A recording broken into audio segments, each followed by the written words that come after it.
It's Monday, December 23rd, 2024. I'm Dr. Omekongo Debinga, filling in for Roland Martin, who is taking some much needed days off. Here's what's coming up on Roland Martin Unfiltered, streaming live on the Black Star Network. President Joe Biden commutes the death sentence of nearly every prisoner on the federal government's death row. We'll talk to NAACP's Chief of Policy and Legislative Affairs about the significance of Biden's decision. The House Ethics Committee released a long-awaited report on its investigation into former Florida Congressman Matt Gaetz. We'll discuss the findings. House Speaker Mike Johnson has been warned. The Democrats will not save you this time. We have lost some giants in sports, entertainment, and civil rights. We'll celebrate the lives of Rickey Henderson, Art Evans, and Vincent Fort. Don't know what to get your loved one for Christmas? How about ownership in a Black-owned tech company? Isaac Hayes, founder of Fanbase, will discuss the last push for investors in 2024. It's time to bring the funk on Roland Martin Unfiltered, streaming live on the Black Star Network. Let's go. He's got whatever the miss, he's on it. Whatever it is, he's got the scoop, the fact, the find. And when it breaks, he's right on time and it's rolling. Best believe he's knowing. Putting it down from sports to news to politics. With entertainment just for kicks, he's rolling. It's on roll, y'all. It's Roland Martin, yeah. Rolling with Roland now. He's funk, he's fresh, he's real, the best, you know he's Roland Martin now.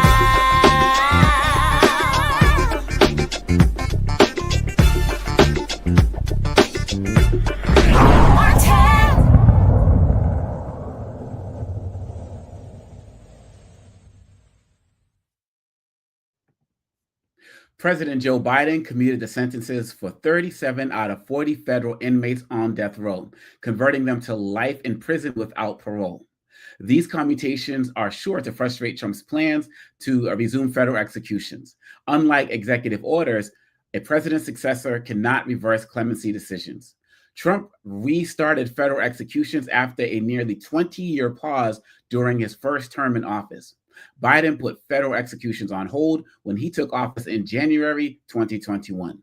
The president released this statement about why he commuted the sentences, stating, "I've dedicated my career to reducing violent crime and ensuring a fair and effective justice system.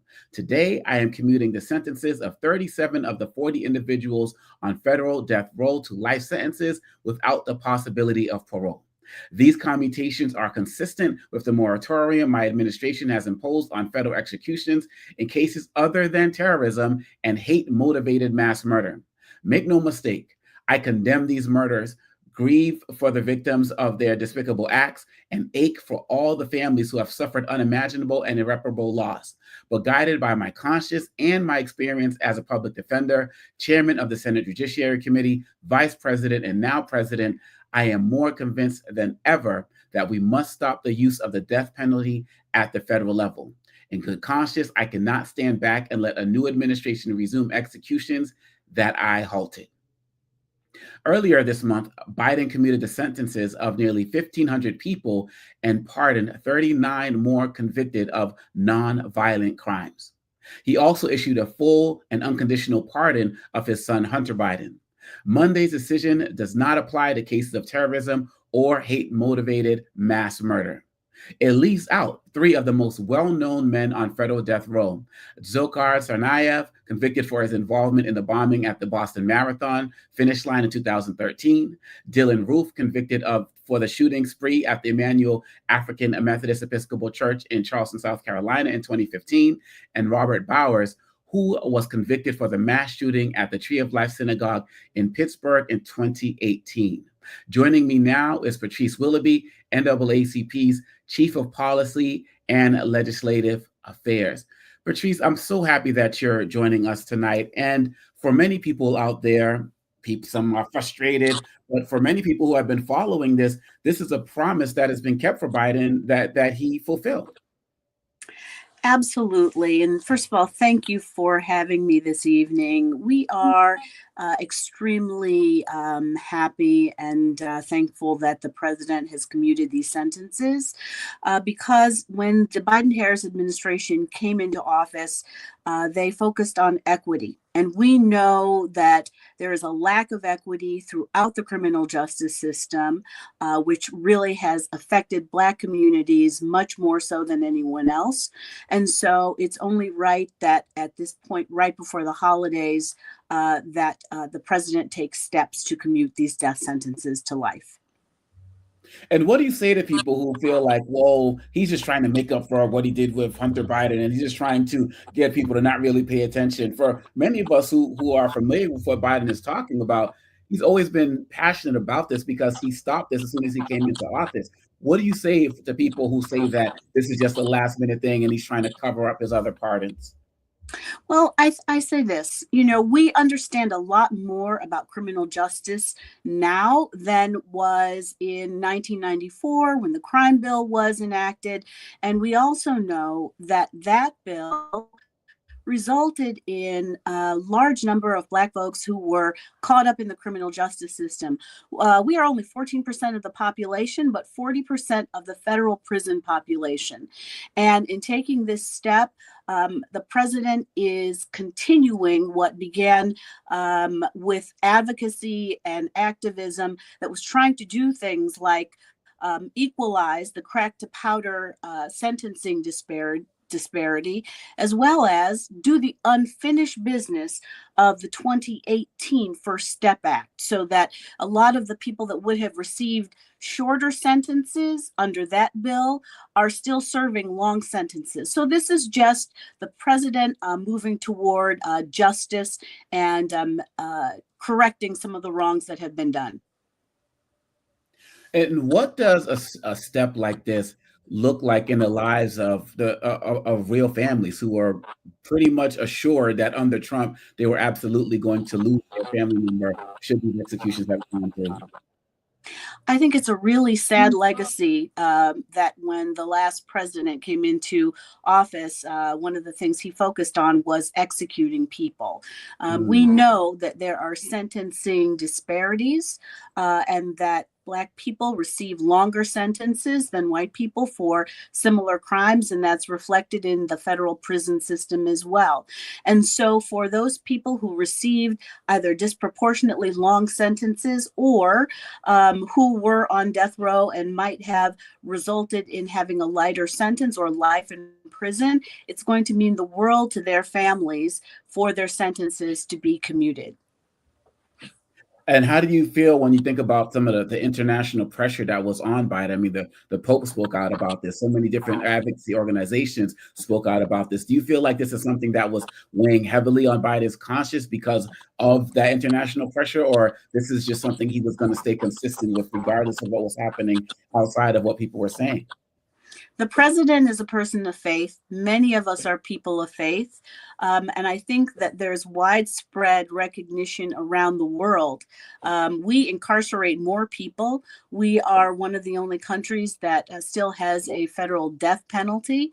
And there's a lot of question as to whether or not the state should be putting people to death.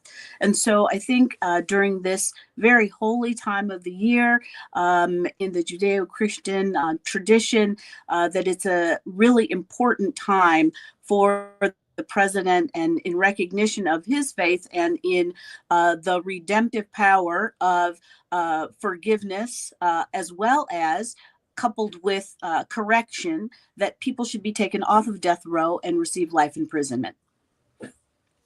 And taking it outside of death row, what are your thoughts about some of Biden's pardons that already? I mean, outside of Hunter Biden, people can talk about that forever, but there have been some other ones that some people consider controversial, such as a judge in Pennsylvania, who people say was selling convictions and the like. What do you think about Biden's overall pardon process? Have you been pleased with it? Is there more that needs to be done? How do you see it? Well, I think that there's a lot more that can be done, and we hope that the administration will continue with clemency actions until they are out of office. I think that you're never going to please everyone. We could talk about Hunter Biden's pardon, but the fact is that was a politically inspired prosecution. We can talk about the judge. But that is what it is. What's important is that there are over 7,000 cases that the pardon attorney at the Department of Justice has already reviewed. Nonviolent offenses and people who are just waiting to have their sentence either commuted or pardoned. They've been vetted already, and there's a lot more that can be done. What we saw, the first step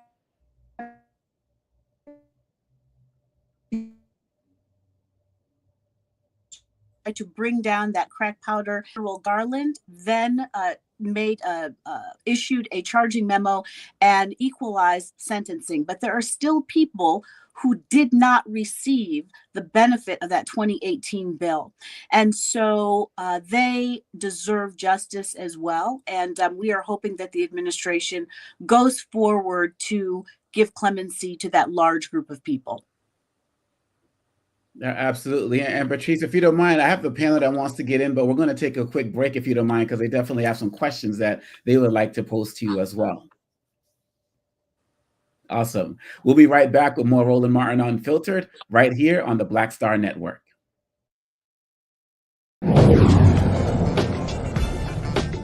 Now streaming on the Black Star Network. I had been trying to get a record deal for a long time. When I finally got signed to the Motown record label in 2003, I was 34, 35 years old. And up until that time, I had been trying to get record deals the traditional way. You record your demo, you record your music, and you send it, to the record labels, or maybe a friend of a friend knows somebody that works for, the record label. And really chemistry that was my last ditch effort at being in the music business. How long have you been trying? I've been trying since I was a teenager. Wow. And I'm grateful that it didn't. I'm grateful that it happened when it happened, because I wasn't prepared, as a teenager to embrace all that comes with a career in the music industry.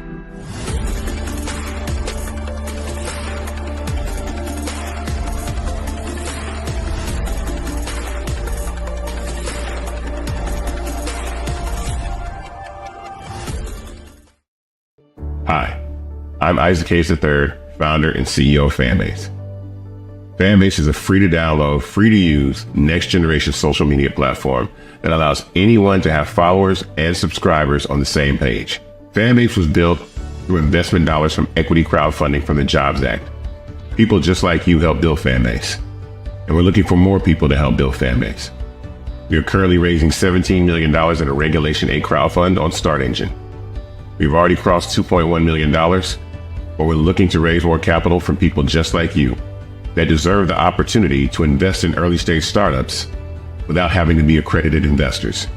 So right now, I'd like you to go to startengine.com/fanbase and invest. The minimum to invest is $399.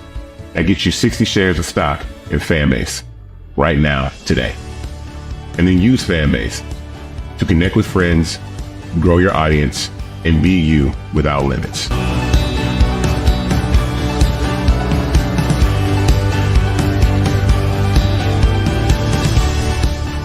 Hey, this is Motown recording artist Kim. You are watching Roland Martin Unfiltered. That boy, he always unfiltered though. I ain't never known him to be filtered. Is there another way to experience Roland Martin than to be unfiltered? Of course he's unfiltered. Would you expect Anything less? Watch what happens next.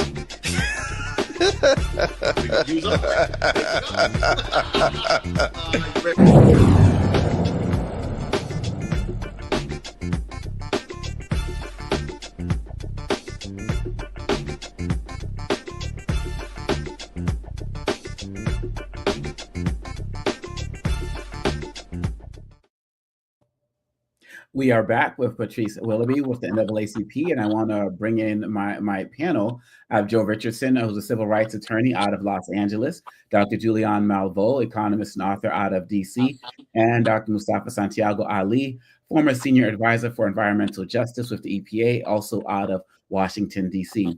Joe, the first question is for you. Kind of a two-part question to help people with their awareness.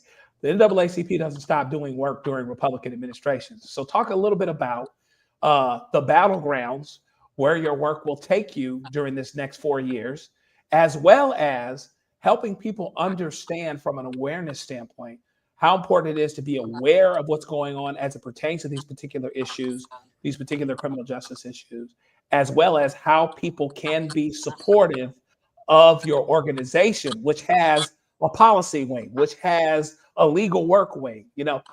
Educate us in a way that will allow us to really go forward and say, okay, here's how we need to continue to help, and not just be back and forth with NAACP and similar organizations. Well, you're absolutely right. The fight never stops, and it hasn't since 1909. We are very concerned about the incoming administration's focus, expressed through Project 2025, which is an anti-Black agenda, which is focused on rolling back all of the civil rights progress that has been made since the inception of the NAACP. And so naacp.org is our website. We have a number of tabs that relate to issues and membership.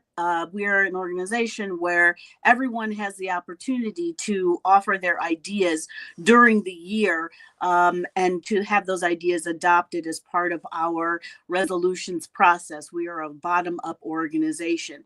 That having been said, we watch the federal, we watch the state, and we watch local legislatures, because there are many anti-progress initiatives that have been seeded from the federal level down into the states. And so when you hear all of this talk about, let's send it back to the states, this is why we had federal law developed. This is why we have civil rights laws in place. And that is to guarantee the civil rights that are enumerated in the Constitution and that we are due and that we have worked to secure over the years. Thank you. Julian? Yes, just I appreciate the work the NAACP is doing at this time. It's so very necessary. Questions about the pardons and clemencies. How many people are eligible to pardon? Could Biden do, as Gerald Ford did for draft dodgers, a blanket pardon? Let's say for non-violent drug offenders, for any number of categories. I appreciate the 1,500 and then the 37. But it doesn't seem to go far enough when we look at what we're facing, especially with the incoming administration. So what's the universe of people that Biden could pardon, and why would he or not do so? Well, Dr. Malveaux, that's a really great question. There are at least 7,000 people who have applied for clemency of some type. And that's either to have a pardon where the legal liability is released, or to have their sentence commuted. That is either made subject to what they've already served, or have it wiped out, or have it reduced. Of those 7,000, we know that there are bulk of those are nonviolent offenses, because the pardon attorney has already reviewed them, and he could do a blanket clemency for nonviolent offenses. So, for example, we know that there has been a disproportionate focus on cannabis and marijuana before medical marijuana and then adult use was normalized in many states. There are still people behind bars serving sentences for nonviolent marijuana, cannabis offenses. They should not be in prison anymore. There are people who should be released on compassionate release because the federal prison system is characterized with a lot of very long sentences, as well as mandatory minimum sentences with a lot of folks serving time that is over 20 years of age, or 20 years in length. And so there are older people who don't pose any type of threat, who are still in federal prison. And, you know, there are multiple categories of these nonviolent offenses that the president could wipe out. Why he doesn't do it? Who knows? You know, I think that he's taken a really good step today, and we are happy about the death row commutations, but there is a lot more that can be done with just the swoop of a pen. Thank you. Mustafa. Yeah. It's great to see everybody. You know, my question is around the history of pardons, especially in relationship to our communities. And often folks will sometimes think that we disproportionately are being given opportunities. Could you talk a little bit about, you know, for the various folks, the various groups that are out there, Black folks, white folks, Latino folks, so forth and so on, how we end up benefiting from pardons, or if it's, you know, pretty much across the board for folks? Well, you know, we are disproportionately in the criminal justice system. And so when pardons and commutations are granted, it stands to reason that we would receive, Black people would receive a great number of them because, for example, 14% of the population, 40% of the federal prison population.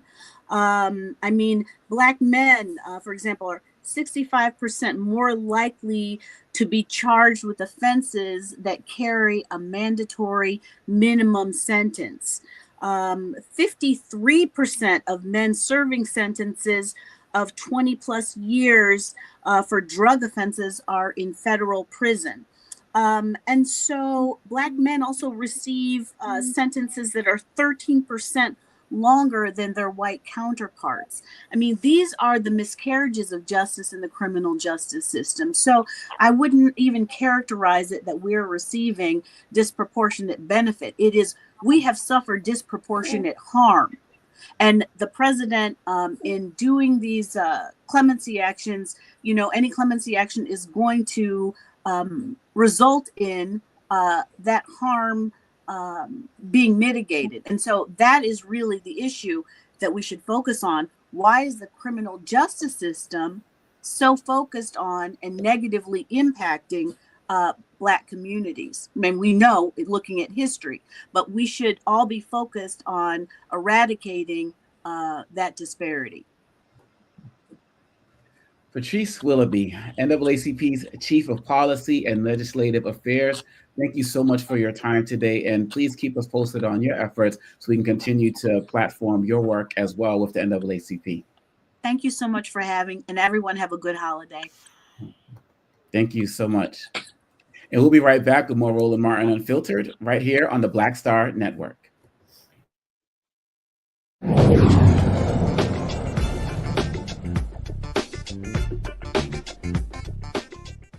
Hi, I'm Isaac Gaetz III, founder and CEO of Fanbase. Fanbase is a free to download, free to use, next generation social media platform that allows anyone to have followers and subscribers on the same page. Fanbase was built through investment dollars from equity crowdfunding from the Jobs Act. People just like you help build Fanbase, and we're looking for more people to help build Fanbase. We are currently raising $17 million in a Regulation A crowdfund on Start Engine. We've already crossed $2.1 million, but we're looking to raise more capital from people just like you that deserve the opportunity to invest in early stage startups without having to be accredited investors. So right now, I'd like you to go to startengine.com/fanbase and invest. The minimum to invest is $399.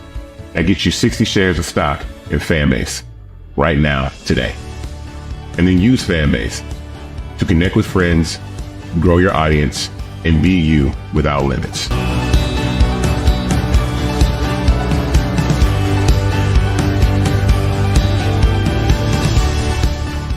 Coming soon to the Black Star Network.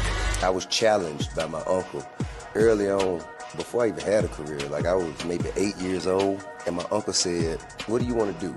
And I told him I wanted to be a rapper. And he said, "Okay, well, I don't know anything about the music business, so what you should do is learn everything there is to know about the music business, and I'll make sure that you have the resources to push you through." And so I went and bought books, All You Need to Know About the Music Business, Hit Me In. I just went and bought a bunch of books and just started reading as a 10-year-old, just reading. And so I learned, all things licensing, mechanical rights. I learned about publishing, learned about how composition is broke up into two pieces, the writer's portion and the producer's portion. But by the time I actually learned, I came back and I was ready to okay, I got it. He would go into prison. So I had all this information. All this knowledge. All this knowledge. You like, well, what am I going to do with it now?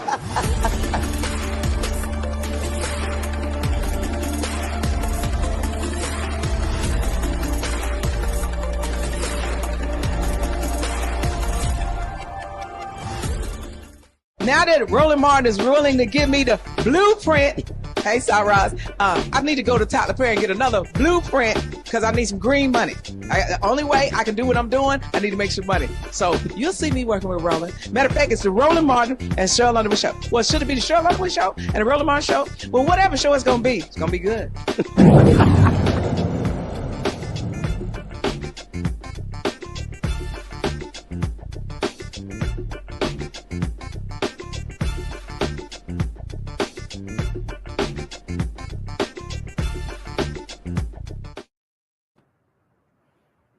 The House Ethics Committee released an explosive report detailing its investigation of sexual misconduct allegations against MAGA Republican ex-Representative Matt Gaetz. The Florida Republican abruptly resigned from Congress in November while being considered for Attorney General in the upcoming Trump administration. The 37-page report, released Monday, revealed that Gaetz regularly paid for sex, including with a 17-year-old girl, from at least 2017 when he began serving in the House until 2020. It also found that he accepted impermissible gifts, including lodging and transportation in 2018 during a trip to the Bahamas. Investigators also concluded that Gaetz used or possessed cocaine and ecstasy between 2017 and 2019. The Ethics Committee, comprised of 5 lawmakers from each party, agreed to release the report despite Gaetz's departure from the chamber. Before the committee made the report public, Gaetz asked a federal judge Monday to block its release. Gaetz, who has denied all wrongdoing, claimed making the report public would violate the committee's internal rules to stop investigating House lawmakers once they leave Congress, violating his constitutional due process. Mustafa, my man. Damn.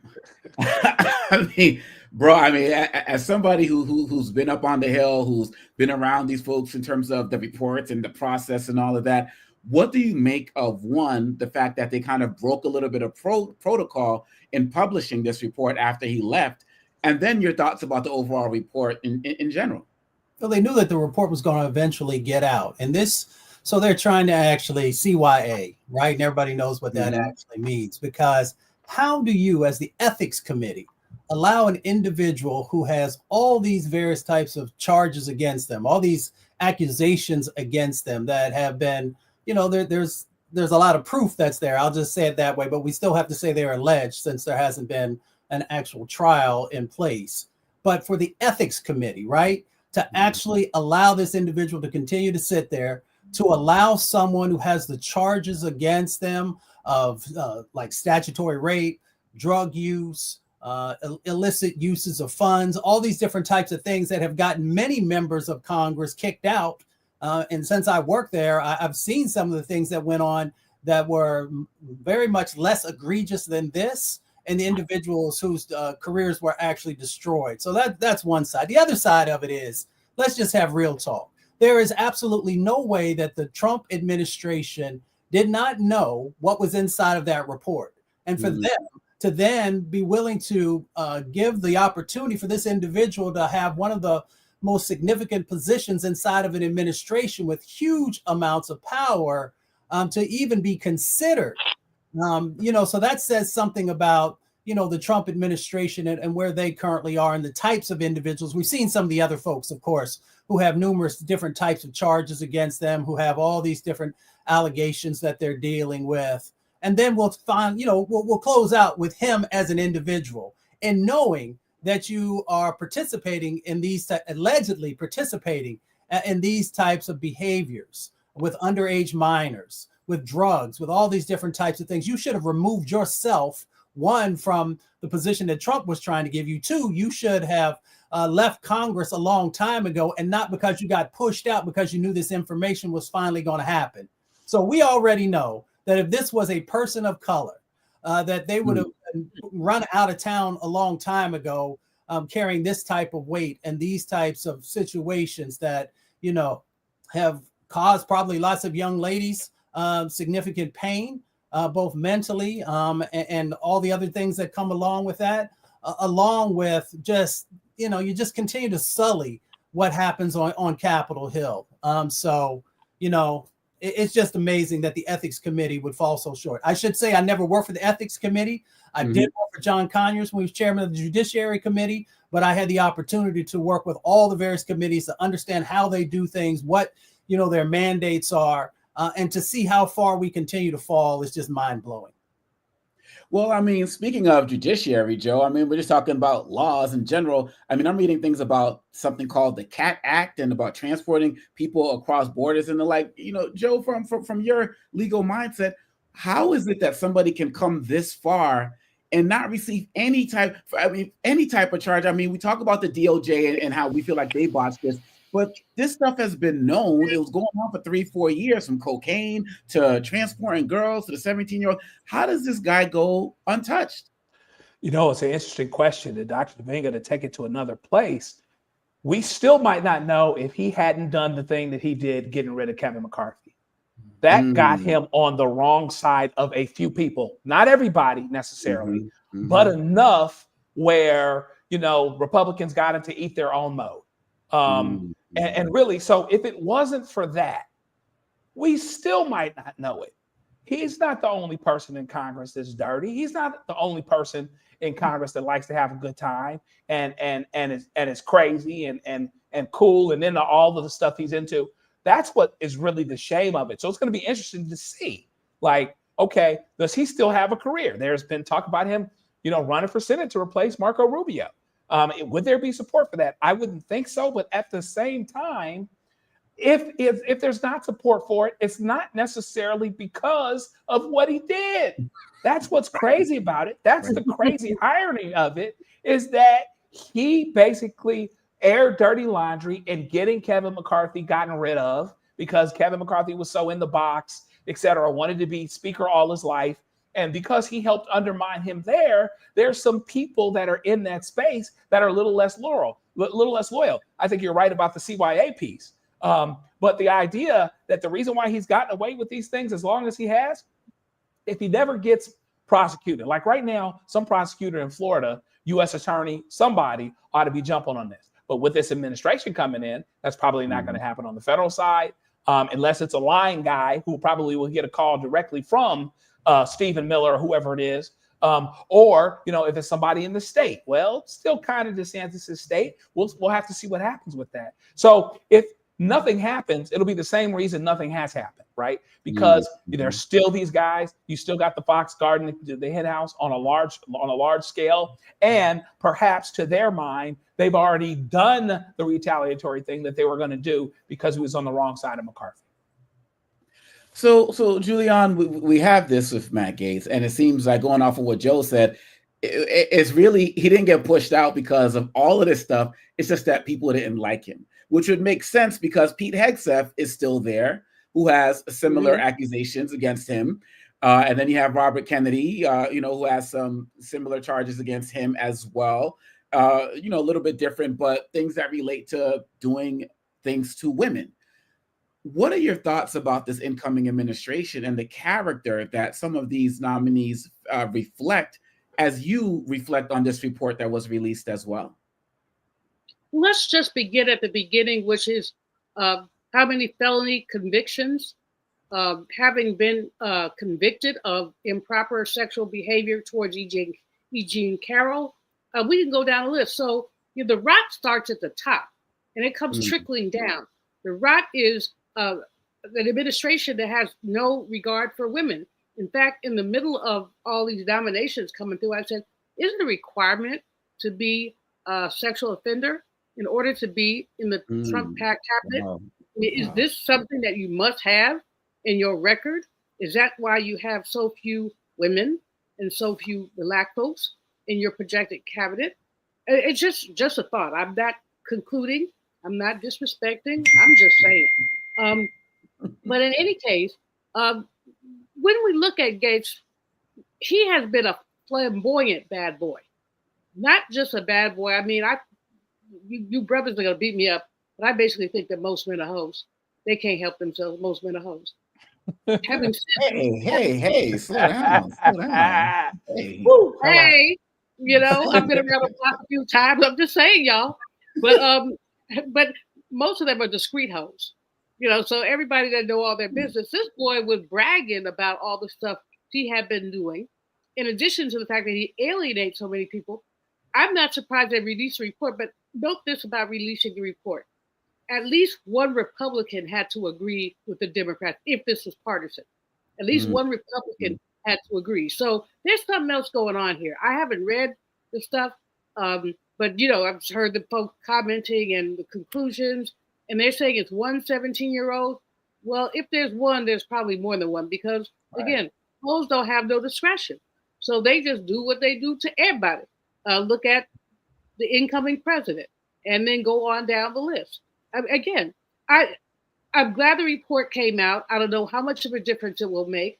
I'm concerned that Governor DeSantis I don't know about anything about his business, but I know that he is under the incoming president's thumb. So if the incoming president pushes him to appoint Gaetz, he may do it. You see that Lara Trump has dropped out. She said she wants to be a senator, and now she doesn't. So they're going to give her something.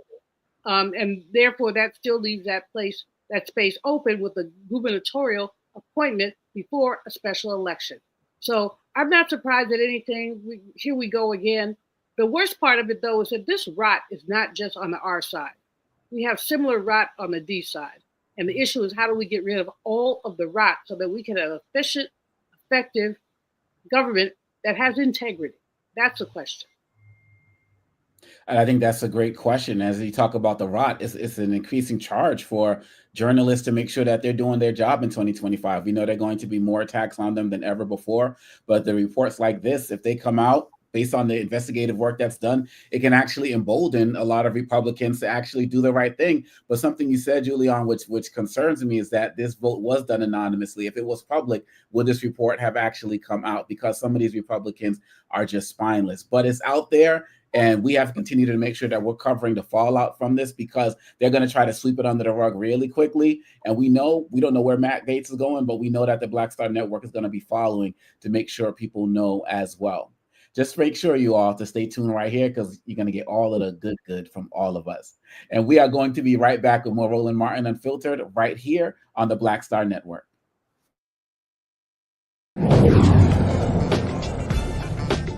Coming soon to the Black Star Network. For y'all, when you're on that stage, or when you're and you're seeing 2 and 3 or 4 generations in the audience, that's got to speak to you about the power of what y'all have become. Oh, most definitely. I think we were doing our show before our break, and remember, I was watching this kid. I could not take my eyes off him because he was about 9 or so. He was sitting in the front row with his over on the right-hand side. Yes. I was amazed that this kid knew everything, and I was like tripping to see how many songs this kid actually knew. And he knew them all. And he knew them all. We had to go over there and bring him on stage and take a picture with him, at the end of the show and stuff, because it was just that amazing. It's like, this is crazy. The music travels everywhere, like what Philip was saying, seeing this young kid. Then you hear our songs on commercials, cold commercials. Then you have the younger ones that hear our music in animation.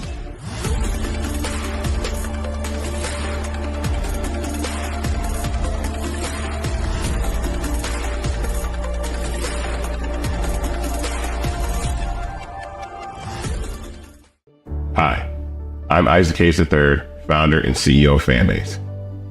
Fanbase is a free to download, free to use, next generation social media platform that allows anyone to have followers and subscribers on the same page. Fanbase was built through investment dollars from equity crowdfunding from the Jobs Act. People just like you helped build Fanbase, and we're looking for more people to help build Fanbase. We are currently raising $17 million in a Regulation A crowdfund on Start Engine. We've already crossed $2.1 million, but we're looking to raise more capital from people just like you that deserve the opportunity to invest in early stage startups without having to be accredited investors.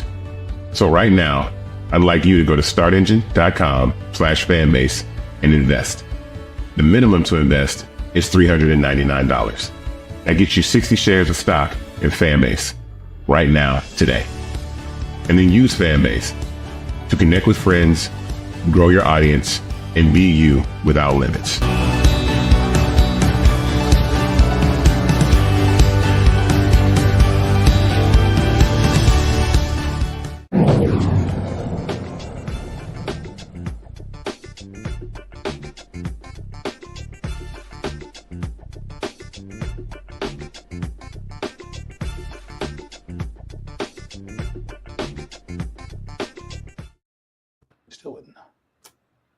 House Democrats are sending an early warning signal to Speaker Mike Johnson that he shouldn't count on them to rescue him again. Johnson will have the barest of majorities next year, and he's facing growing unrest within the Republican conference. With a majority as narrow as 219 to 215, Johnson may only be able to afford to lose one vote. Kentucky Republican congressman has said he will vote against Johnson's reelection as Speaker on January 3rd, with several other Republicans saying they are undecided. Democratic leader Hakeem Jeffries says Johnson shouldn't be looking at Democrats to save him this time. There has been questions about whether Mike Johnson is at risk of not being the Speaker of the House in a couple of weeks. What do you think? I think that's a real risk, and there will be no Democrats available to save him or the extreme MAGA Republicans from themselves based on the breaching of a bipartisan agreement that reflected priorities that were good for the American people. Julian, when you see what's happening right now with the Democrats, some people are saying this is basically the Democrats' house because nothing is going to happen without their approval because Mike Johnson doesn't have any confidence of many other Republicans. And so, but if he's turning towards Hakeem Jeffries again to help bail him out, then people are basically saying, you know, we got President Musk and we pretty much got House Speaker Jeffries. How do you see how the Democrats are handling this? I think that Hakeem Jeffries is an amazing leader. I think that most of the Democrats and the caucus, really all, even the centrists, are basically. I heard one man say, "You know, I'm Team Jeffries. I'm gonna take cues from leadership." So what that means is that there are very few opportunities for Johnson to get anything through. He's being pushed. I feel sorry for the man, kind of. I mean, he's being pushed from his right and from his far right, and then he has somebody who purchased a co-presidency. He paid to be co-president. And given that, what do we expect to have happen when it gets down to crunch time? Right now, Republicans can afford to lose 1 or 2 votes. And yet there are a couple of House races still to be called. I mean, if God is good, Democrats pick up another seat or 2, and it's all over but the shout. And basically, that's what, you know, the Republican Party has been in disarray for a very long time. And their 15-vote nonsense around Kevin McCarthy lets you know how crazy they are or how unorganized they are. The task forces with the Democrats who are going lockstep behind Hakeem Jeffries. And if they're not careful, Republicans aren't careful, Hakeem could still end up as a speaker because that 1 or 2 Republicans vote for him and see what happens. So the Republican Party has been purchased by oligarchs, and they are basically getting returns on the investment from oligarchs. Meanwhile, Democrats have been disciplined. The discipline is not going to be enough. This is something that has to be fought tooth and nail. Keeping my people in the light. Keeping my people in the light. So, Mustafa, one of my concerns is that the Democrats may have, well, what if they can't keep their word? So say the whole speaker vote comes up again, and there's somebody who is more extreme than Speaker Johnson, who may want to come up, somebody, I don't know, like a Marjorie Taylor Greene or something. And the only way that this gets prevented from happening is Democrats decide to go against go and support Mike Johnson. And just, similar to last week, how, they saved the country by avoiding the shutdown. Are you concerned about that? Do you feel like Democrats should just hold the line regardless? How do you see it from your insider perspective? Is this going to be something that a promise they're going to have trouble keeping? Well, yeah, they may have trouble keeping it. I mean, politics is about strategy if you're doing it properly, and that means that you have to make the best decisions in the moment that you have. Of course, hopefully you're already thinking 2 or 3 steps ahead about what the possibilities are. But that's what this is all about. Folks try and complicate this. It is about strategy. It is about deciding which is the best move in the moment and how it will play out over time. And you got to do a better job of also just educating folks about how all this stuff actually plays out on Capitol Hill and in state houses. But we're talking about Capitol Hill right now. So, there's going to be some very tough decisions, like Julian said, that folks are going to have to make, but you have to make sure that your base understands why you're making those decisions and what the ultimate long-term goal is. So over this next 2 years, there'll be tough decisions, but if folks get their act together, then they have an opportunity during the midterms to, kind of balance out the equation, if you will. And so, Joe, thinking about that, Mustafa mentioned the midterms. Given what you've seen from the Democrats so far, we can talk about the House, we can talk about the Senate, we're talking about the House specifically now, but you can take it wherever you want. How optimistic are you about how organized the Democrats are going to be in fighting as we work towards the midterm election? Because, the Republicans, even though they don't have a mandate, they're talking about a mandate. They're talking about, we got super control of the House, but actually when Trump takes office, he's going to lose a couple more seats because of his appointees. So he actually doesn't have that mandate. How do you see what the Democrats are doing going forward as we work towards the midterms? Are you optimistic, or are you concerned in any way, shape, or form? I'm optimistic as it pertains to the House. I think that we certainly have an opportunity, and frankly, it wouldn't take much. Connecting to the previous question, I think that you have to let the Republicans make their mistakes. They're going to make mistakes. Johnson's still wet behind the ears. He should never have been Speaker. There's one part of him that may understand the realities of governing. That's why he made that bipartisan deal. And then there's the other part of him that will do whatever Trump says, which is why he pulled out of the deal. But Mike Johnson is the one that has to survive in the House. Trump is not the one that has to do that, even though he's affected by what happens, or what in this case may not happen in the House. So I like their chances, the Democrats' chances to take the House back, just because if not any other thing, the Republicans are not going to be on the same page. They're already indicated that. They're already fighting about power they don't quite have yet, right? Now, that being said, Democrats also have to do what they need to do so that folks understand why they're doing what they're doing. And when things go bad in the House, the Republicans have to be able to own it. So in other words, the Democrats can't step on each other. They have to stay on the same page so that the Republicans rise or fall with what they actually do in the House. The Democrats don't always do the best job of messaging, frankly, getting it out to people. Here's why we're doing what we're doing. Here's where we are. We don't have the majority, but we are not standing for X or Y or Z. And so hopefully they can do the things they need to do so that their base understands why they make every move that they make. And so that if the Republicans are the ones to cross counsel, to step on each other and actually stop the wheels of government from moving, then they are the ones that suffer a political consequence for it. And you're absolutely right about the messaging. And this, like you said, it could be a great time for Democrats to really stay organized and strike. I mean, you got President Musk and Vice President Trump, and I don't know, Prime Minister Vance. No one knows where he is.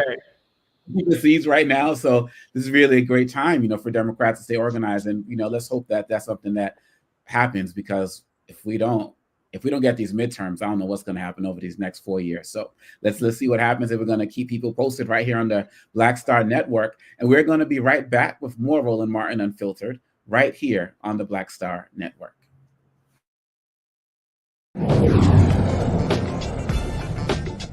What's up, y'all? Look, Fanbase is more than a platform. It's a movement to empower creators, offering a unique opportunity for everyday people to invest in Black-owned tech, infrastructure, and help shape the future of social media. Investing in technology is essential for creating long-term wealth and influence in the digital age. The Black community must not only consume tech, we must own it. Discover how equity crowdfunding can serve as a powerful tool for funding Black businesses, allowing entrepreneurs to raise capital directly through their community through the Jobs Act.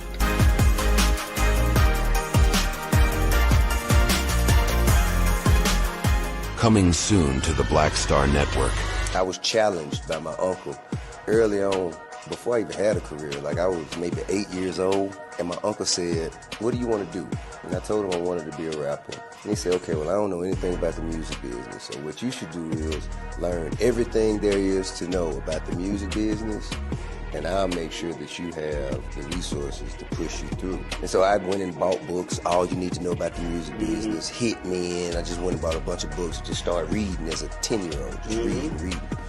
And so I learned, all things licensing, mechanical rights. I learned about publishing, learned about how composition is broke up into two pieces, the writer's portion and the producer's portion. But by the time I actually learned, I came back and I was ready to okay, I got it. He was going to prison. So I had all this information. All this knowledge. All this knowledge. You like, well, what I'm going to do with it now?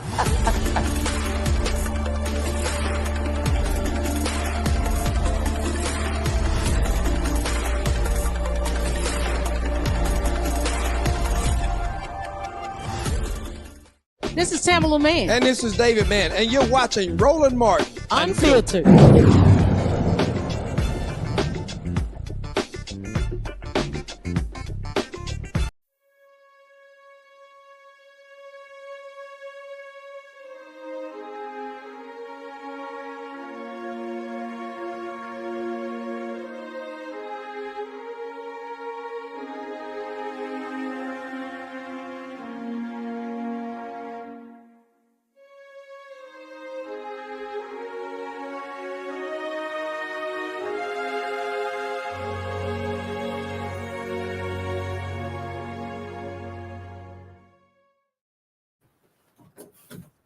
Hall of Famer Rickey Henderson, baseball's stolen base king, has died at age 65. Henderson, who would have turned 66 on Christmas Day, died Friday in Oakland, California. Henderson had a lengthy list of accolades and accomplishments over his 25-year career: an MVP, 10 All-Star selections, 2 World Series titles, and a Gold Glove Award. However, it was stealing bases where Henderson made his name and dominated the sport like no other. He broke through of 100 steals in his first full season in the majors. In 1980, topping Ty Cobb's AL single-season record with Billy Martin's Billy Ball Oakland Athletics. He broke Lou Brock's single-season record of 118 by stealing 130 bases in 1982 and led the league in steals for 7 straight seasons and 12 overall. Henderson surpassed Brock's career record when he stole his 939th base on May 1st, 1991 for Oakland and famously pulled third base out of the ground. Henderson finished his career with 1,406 steals. His 468 steal edge over Brock matches the margin between Brock and Jimmy Rollins, who is in 46th place with 470. Mustafa, doesn't get much greater than this. No, Rickey was the truth. That's why they call him the man of steel. I know when I was coming up playing baseball, he was one of the folks that I like to try and emulate myself after, or try just to be like him. He was just an amazing individual. And if you talk to folks, not only was he just incredible on the field, which is important, right? Because people are watching sports for a reason, watching baseball for a reason, but equally so, people talk glowingly about him off the field.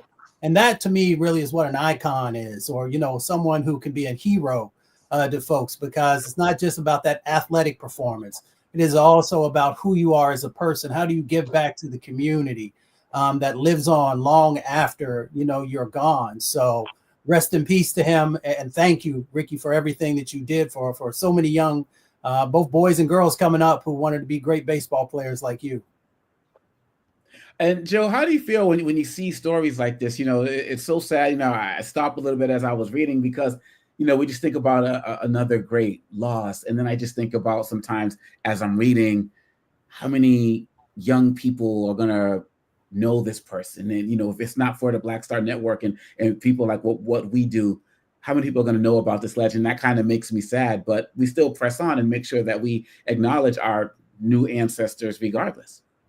Yeah, for me, I was a fan of Rickey Henderson because I decided not to be a Dodgers fan. I was going to be an A's fan with Mark McGwire and Jose Canseco and Dennis Eckersley and all of these guys in the mid to late 80s.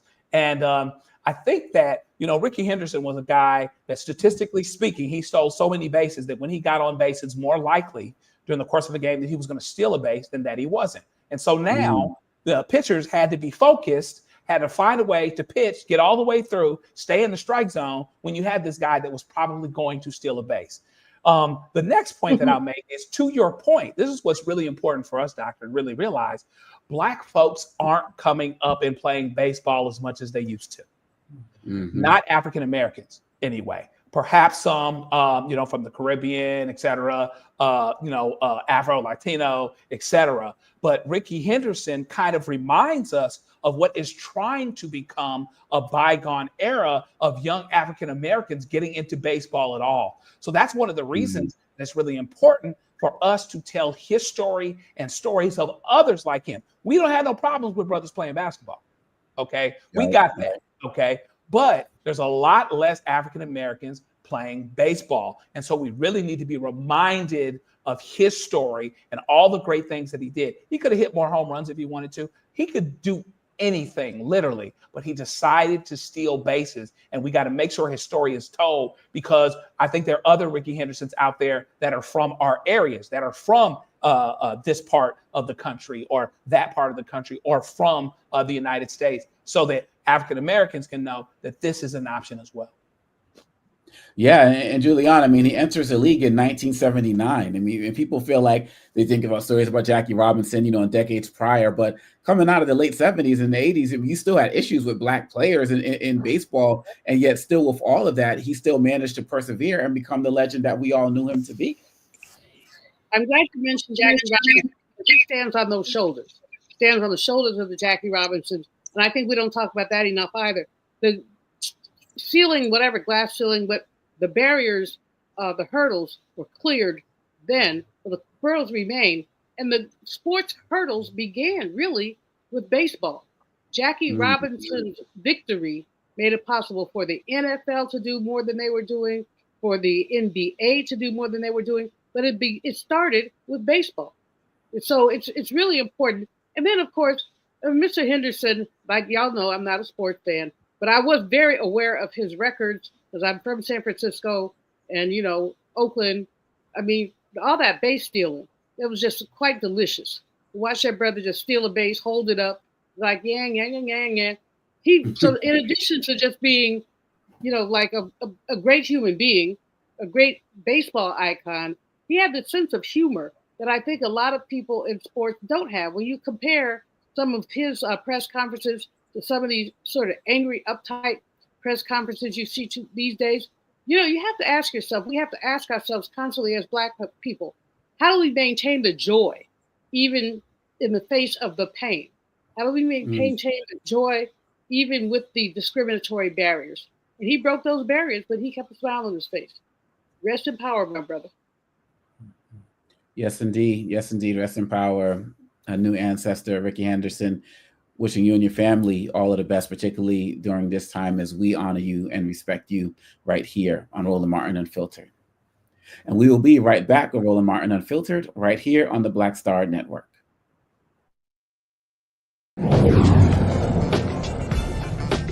Coming soon to the Black Star Network.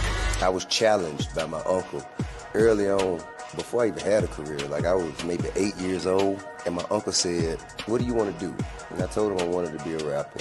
And he said, "Okay, well, I don't know anything about the music business, so what you should do is learn everything there is to know about the music business, and I'll make sure that you have the resources to push you through." And so I went and bought books, All You Need to Know About the Music Business, Hit Me In. I just went and bought a bunch of books and just started reading as a 10-year-old, just reading. And so I learned, all things licensing, mechanical rights. I learned about publishing, learned about how composition is broke up into two pieces, the writer's portion and the producer's portion. But by the time I actually learned, I came back and I was ready to okay, I got it. He would go into prison. So I had all this information. All this knowledge. All this knowledge. You like, well, what I'm going to do with it now?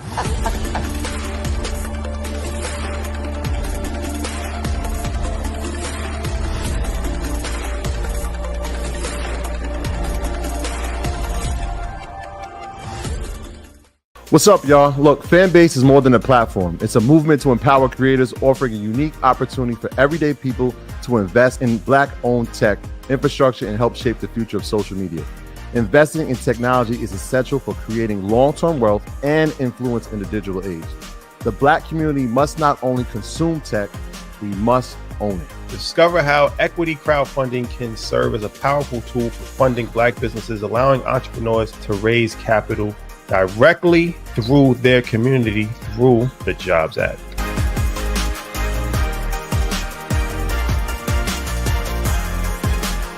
Coming soon to the Black Star Network. But y'all, when you're on that stage or when you're and you're seeing 2 and 3, 4 generations in the audience, that's got to speak to you about the power of what y'all have become. Oh, most definitely. I think we were doing our show before our break, and remember, I was watching this kid. I could not take my eyes off him because he was about 9 or so. He was sitting in the front row with his over on the right hand side. Yes. I was amazed that this kid knew everything, and I was like tripping to see how many songs this kid actually knew. And he knew them all. And he knew them all. We had to go over there and bring him on stage and take a picture with him, at the end of the show and stuff, because it was just that amazing. It's like, this is crazy. The music travels everywhere, like what Philip was saying, seeing this young kid. Then you hear our songs on commercials, cold commercials. Then you have the younger ones that hear our music in animation.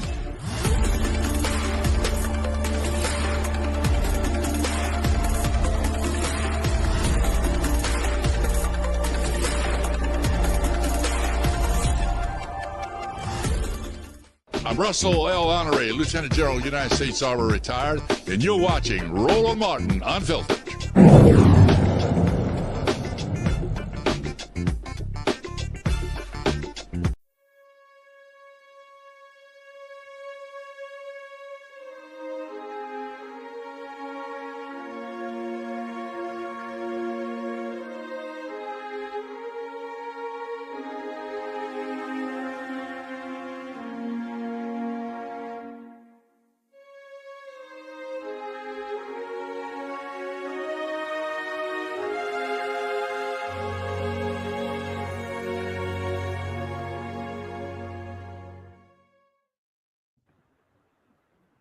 Actor Art Evans, known for his roles in Die Hard 2 and A Soldier Story, passed away on Saturday. According to his representatives, the 82-year-old died due to complications from diabetes in his sleep. A Southern California native, Evans enjoyed a career spanning over 4 decades, with appearances in shows like A Different World, Family Matters, and Walker, Texas Ranger. One of his acclaimed films, A Soldier Story, earned a Best Picture nomination and 3 Academy Award nods. Art Evans is an ancestor at age 82.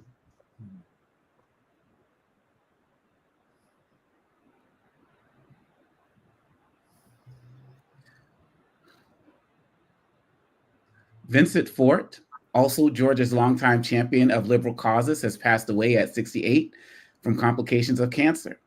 Fort represented Fulton County's 39th district from 1996 to 2017. In 2017, he was named Legislator of the Year by the Georgia Association of Educators for his work on Senate Bill 30, which aimed to increase education funding.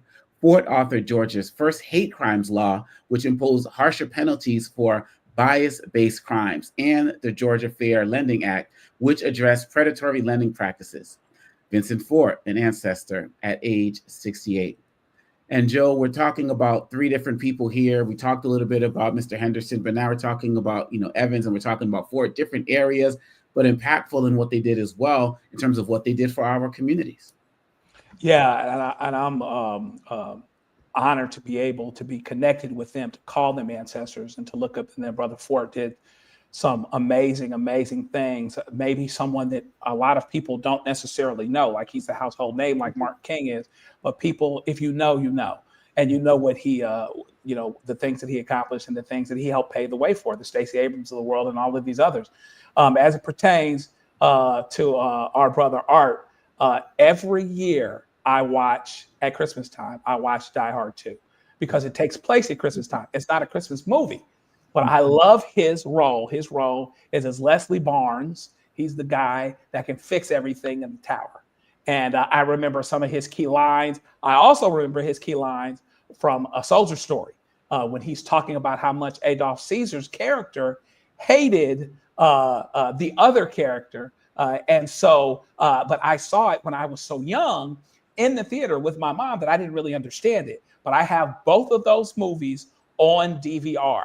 And I will be watching them both tomorrow night, remembering Brother Art and all of the wonderful, wonderful work that he did over the years. Mustafa. Someone sent me a meme the other day, and it had all these pictures of folks who had transitioned this year. And I just had to take a moment and just reflect. And, I'm a person who reads a lot. I'm a person who tries to follow our culture.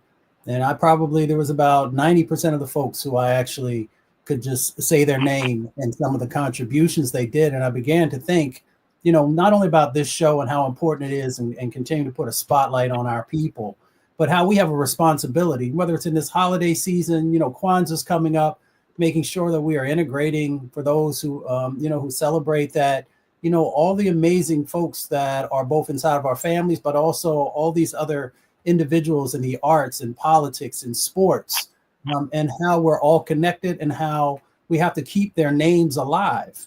And we know that there are forces that continue to try and make sure that from our educational system that they're not brought forward. So we have a responsibility in our churches and our mosques and other houses of worship, in our civic organizations, so forth and so on. So we need to make sure, one, that we're giving folks their flowers while they're here, but we've got to keep their names alive, and not just their names, but also, how they helped to move our communities forward. And, that should just be a charge that we all take on because there's so many incredible contributions that go on that we just often don't let our nieces and nephews or children know about. And we have to change that dynamic because nobody else is going to tell our stories.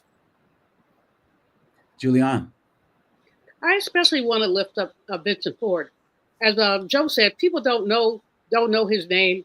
I always saw him as a long distance runner. He ran for office. He had kept his seat for some time. He ran again for something else, didn't win. He broke ranks with the Democratic Party by endorsing Bernie Sanders over Hillary Clinton in the 2016 presidential election.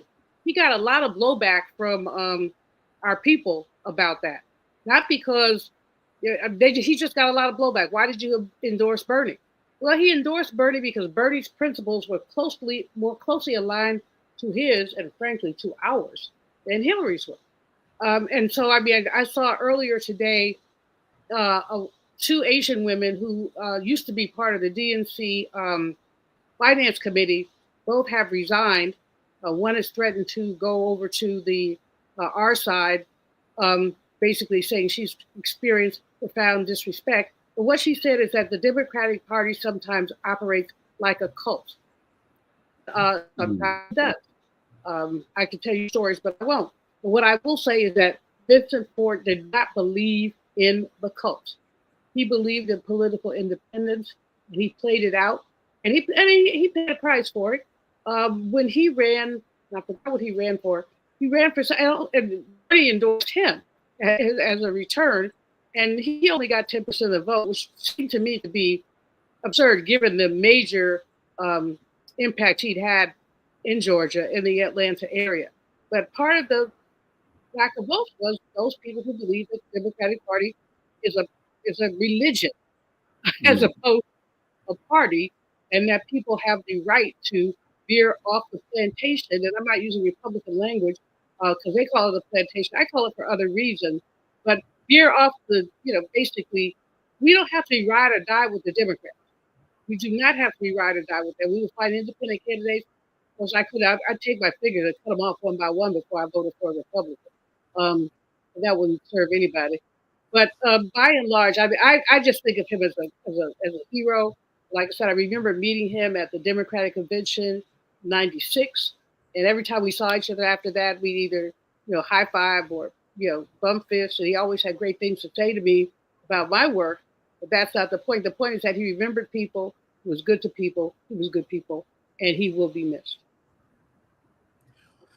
Henderson, Evans, and Ford, we continue to uplift our ancestors in every way, shape, or form. So to all of the families of the three that we spoke about tonight, our hearts are definitely with you, and we'll continue to uplift them as well. And we'll be right back with more Roland Martin Unfiltered on the Black Star Network.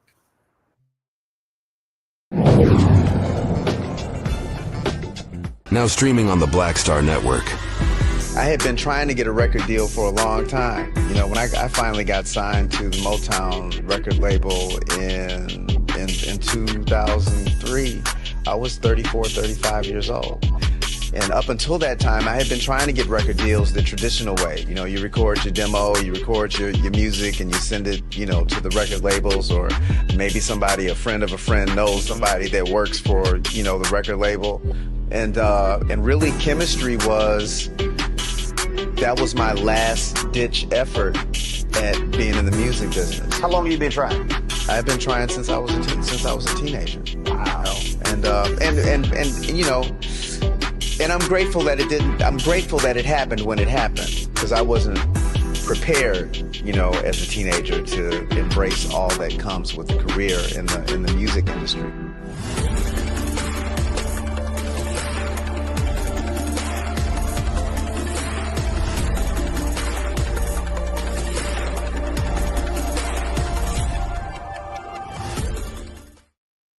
Hi, I'm Isaac Gaetz III, founder and CEO of Fanbase. Fanbase is a free to download, free to use, next generation social media platform that allows anyone to have followers and subscribers on the same page. Fanbase was built through investment dollars from equity crowdfunding from the Jobs Act. People just like you help build Fanbase, and we're looking for more people to help build Fanbase. We are currently raising $17 million in a Regulation A crowdfund on Start Engine.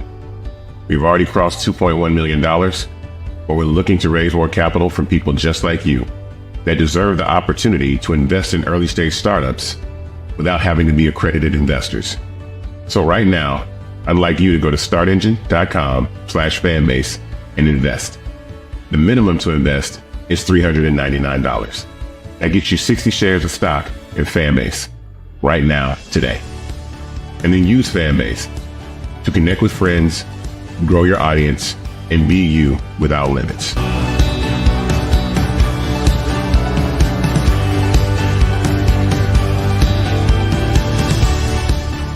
Hey, this is Motown recording artist Kim. You are watching Roland Martin Unfiltered. That boy, he always unfiltered though. I ain't never known him to be filtered. Is there another way to experience Roland Martin than to be unfiltered? Of course he's unfiltered. Would you expect anything less? Watch what happens next.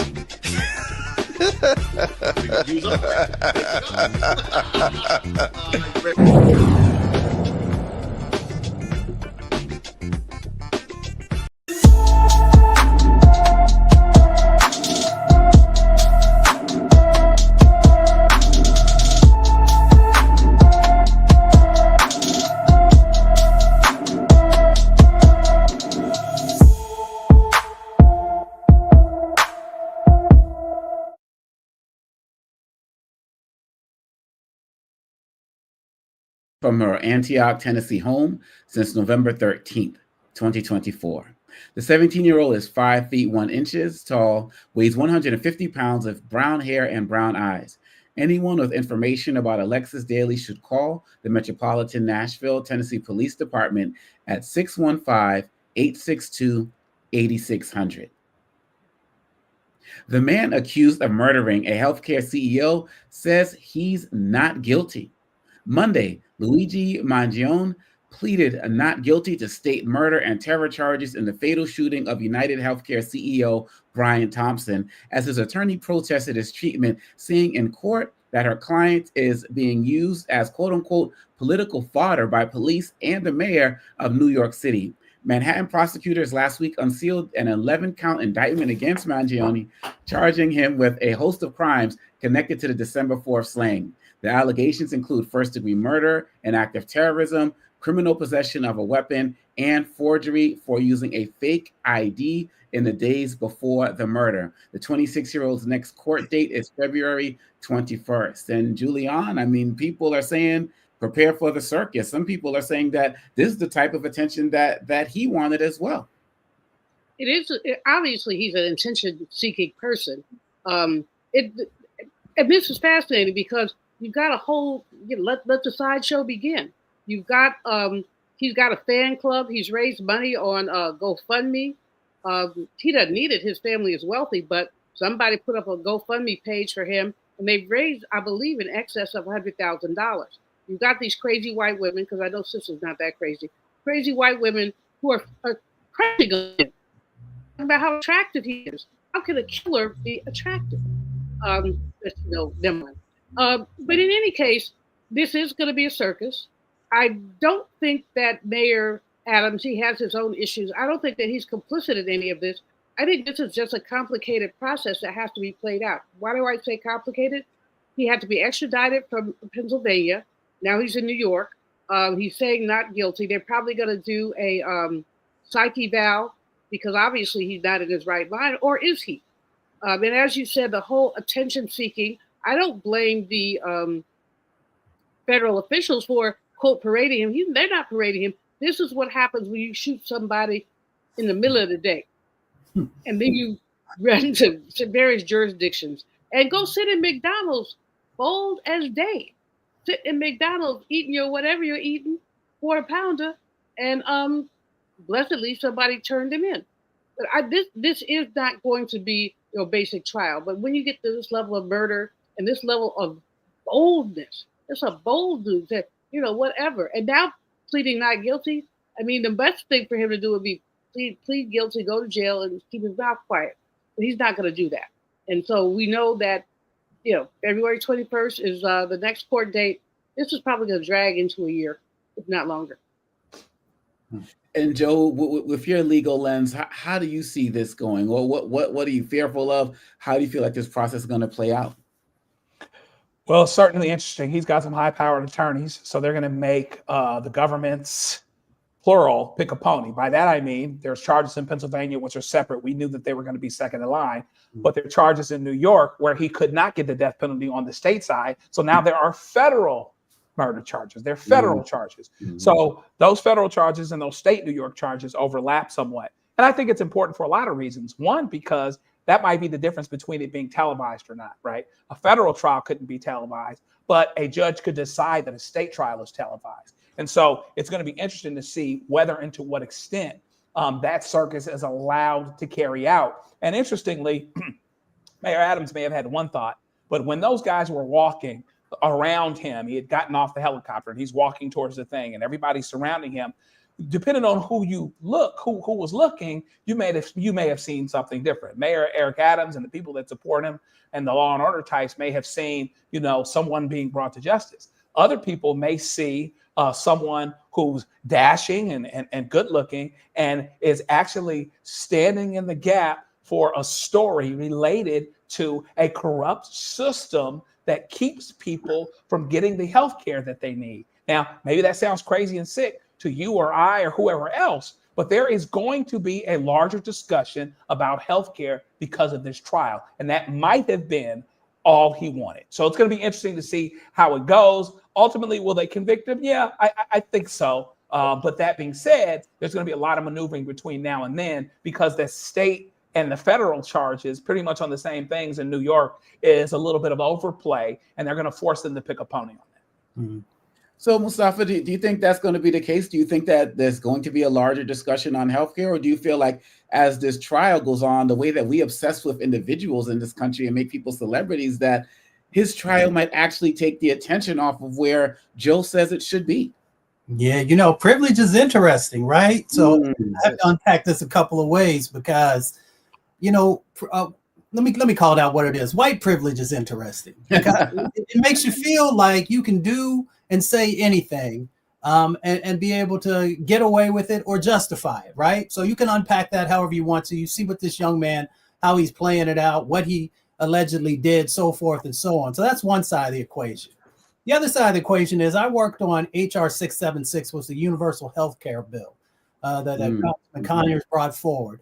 And I used to collect the healthcare horror stories of all these people's lives that had been destroyed because of the healthcare system, and how we had such an incredibly difficult time in getting people to really wrap their arms around the changes that needed to happen to our system to make sure there was real equity and justice built into the healthcare system.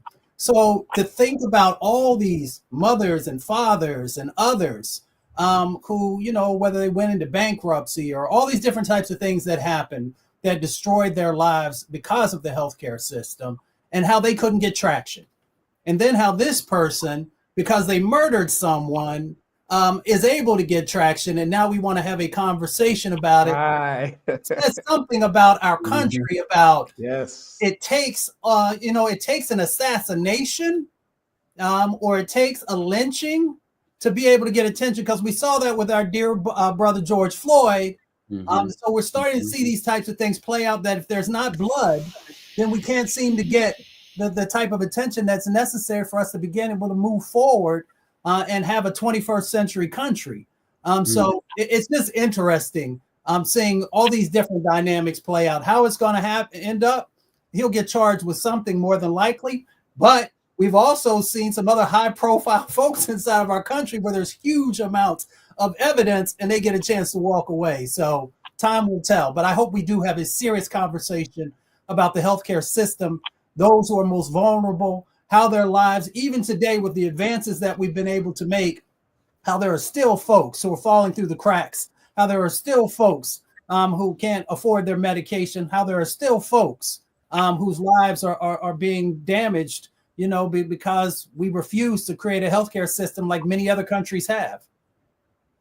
Well, speaking to your first point on white privilege, let's continue down that route, because a white woman is definitely not on a Santa's good list after her racist tirade against an Amazon delivery driver.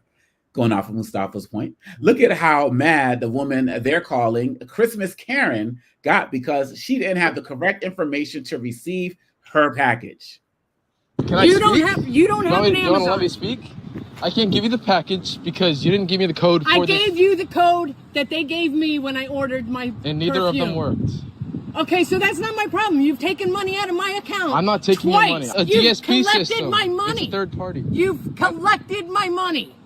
I didn't take your money. I don't get any of your money. It went right there. I don't It came understand right what out of you're my bank. Package. I can't. I'm calling the fucking cops right now. You're calling the cops? Yeah. I'll wait here for you. You're gonna tell them I'm not giving your package, so you're gonna call the cops on me. I am. There's no reason I would need to take this back. I don't want to keep this in the van. I would give this to you if I could. Bullshit! Why would I not give this to you? You took the money out of my fucking account I already. don't have your money.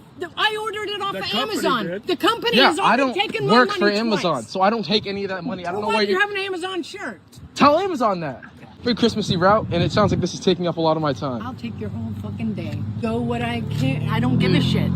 Take a fucking picture, you scumbag piece of shit. A video. I don't know why you're so. Oh God. Settle down. I don't know why she's so upset. I can't give her. I want the my package. fucking package. The money's come out of my fucking account already. Okay. Well, we'll I'll sit here and wait for the cops and tell them. Please tell them exactly what this is for.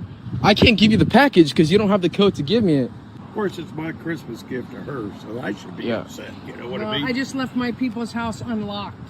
to come home because he couldn't wait 2 minutes. Now you're already 15 minutes behind. Because I'm working. Are you? I'm working my job right now. I've already gotten paid. Yeah, did you call the cops yet? Or are you just threatening me? Are you not going to do it because you know that that's a pretty stupid idea? You understand that calling cops wouldn't do anything? They're not going to do anything, yeah. That's the thing. It sounds like you're just wasting people's time. What is... I wish I could have delivered this. I don't like returning packages, but now I'm stuck in the situation because a very hostile customer that I'm going to have to report. I am very hostile. Yeah. And I will call Amazon. You're very hostile? Yes, I am. You're admitting absolutely. that. Are you going to hit me? Am. Are you going to hit me for not giving your package? No, but you said you're my hostile, though. property now. Okay. Because I don't like niggers on my property. Hey, shut up. Okay, there it is. Really? Yeah. I've been waiting for that. Good. Glad you could tell. All right, have a good one. Joe, where's the holiday spirit? Where's the spirit, Joe? I don't know if I should say this, but we're a small group, right? You know, we all family here. You know, even as an attorney, I see this pop up sometimes with certain attorneys on the other side, and I've seen it pop up lately with some women, Caucasian women. Like there's sometimes, not all the time, most of the people that I deal with, but when I have problems with attorneys, and it takes a lot because you're cordial, you're trying to do the things you need to do, you're being professional, just like this brother sounds like that's working his Amazon job, just on his grind, doing what he's got to do.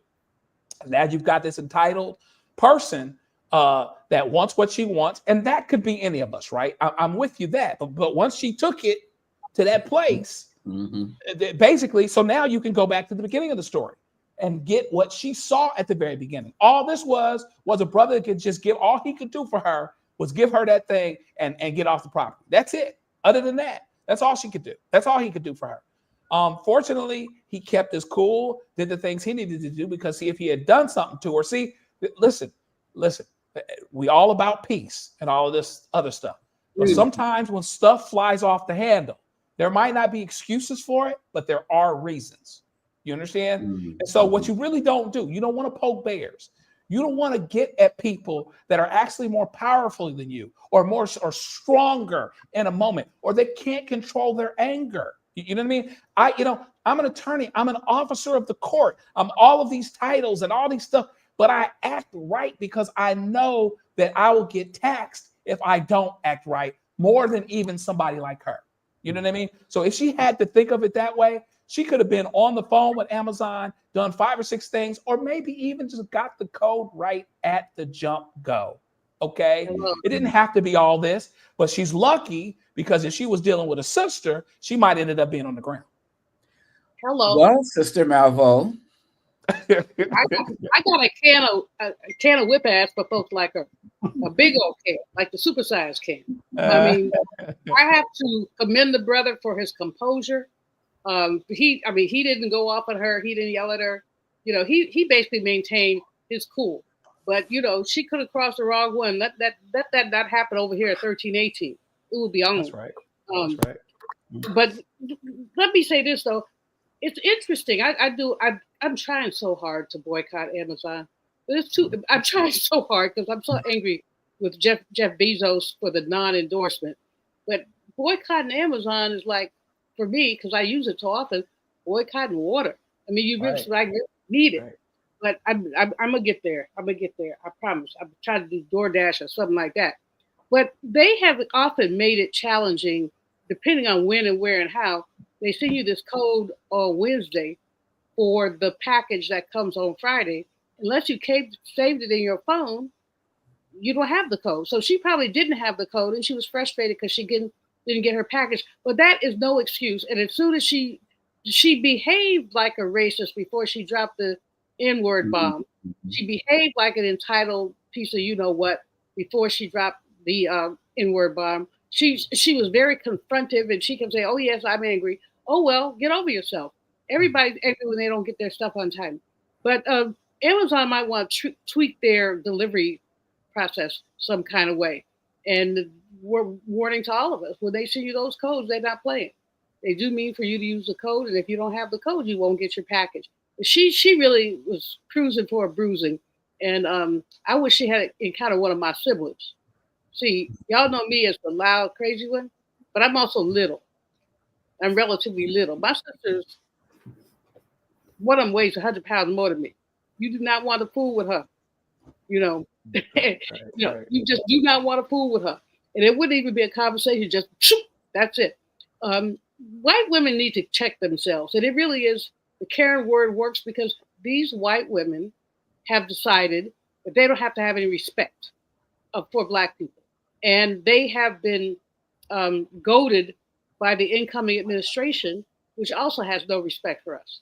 And so we have a lot of work to do to make sure these people who want to call themselves allies when it's convenient. No, y'all not our allies. Y'all just PWT. Even when we ain't P, you still WT. And Mustafa, how do you see that? I mean, we're going into 2025. I feel like this stuff's going to be happening more and more people are emboldened. I'm also concerned, kind of going off of what Joe said, that some of us might be more emboldened to retaliate in ways that we probably shouldn't, because it never works out in our favor. But some people say enough is enough.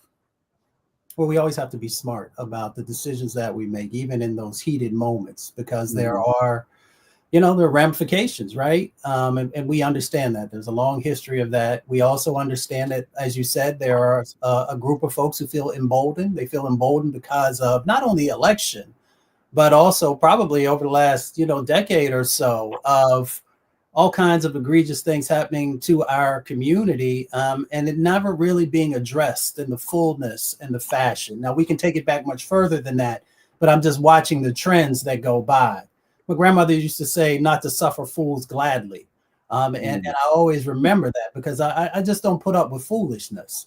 There's ways of dealing with it. There are ways of confronting it head on. There's also times when you need to just remove yourself from situations so that you can continue to do the things that you need to do.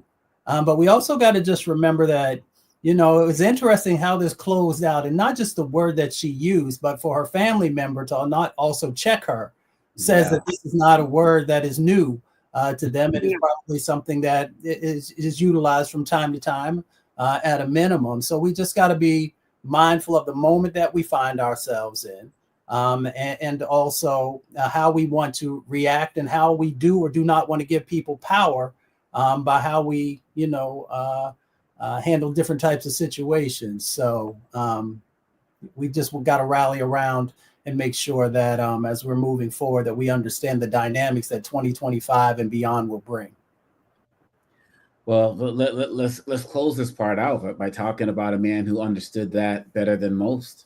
The Mississippi man who fought white supremacy by integrating the University of Mississippi in 1962 gets a new historical marker in his hometown. Black civil rights icon James Meredith now lives in Mississippi's capital city of Jackson.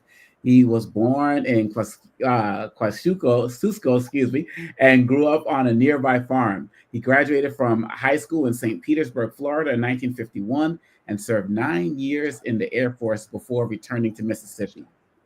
He attended Jackson State College, the historically Black school now called Jackson State University, for 2 years before suing to gain admission as the first Black student at the University of Mississippi. In 1962, Meredith was surrounded by a white mob when he registered at Ole Miss, and U.S. Marshals protected him on and off the Oxford campus. He graduated a year later with a degree in political science. The university has honored him several times in the decades since then. Today, about 10% of the university students are Black. And Julian, this kind of sums up so much of what we've been talking about in terms of history makers, but this is one who's still with us today. My mom was the first African-American to teach at Ole Miss. She taught in the School of Social Work. And when I used to go down there, she started there, I think, in 73. When I used to go down there just to hang out with her, the racism was just palpable. I actually couldn't get a cab one time because I had a dashiki on. The man told me he was not transporting Africans. So my mom had to send somebody to come get me. But anyway, neither here nor there. Ole Miss was a traditional racist place. And in many ways, it still is. But of course, we've come a long way, baby. Meredith was clearly beyond courageous to be willing to confront that mess.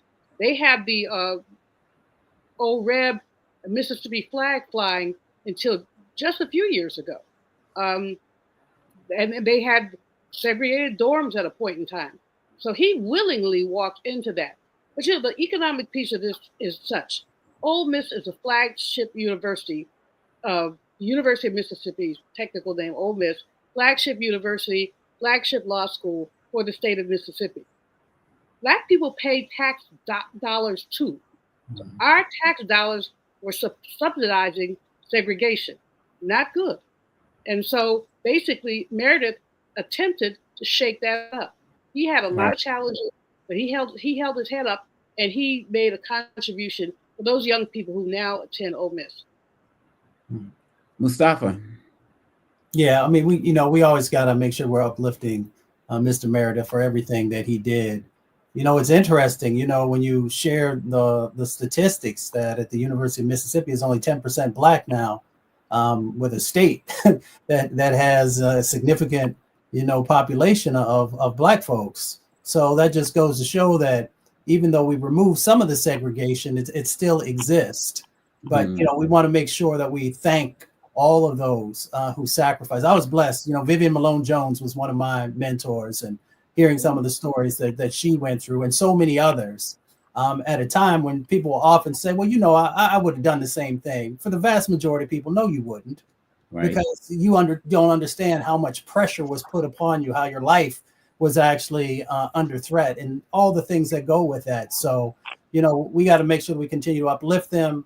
As many opportunities as there are, whether it's statutes or fellowships or whatever it is, we just got to make sure that, that everything that they gave continues to live on.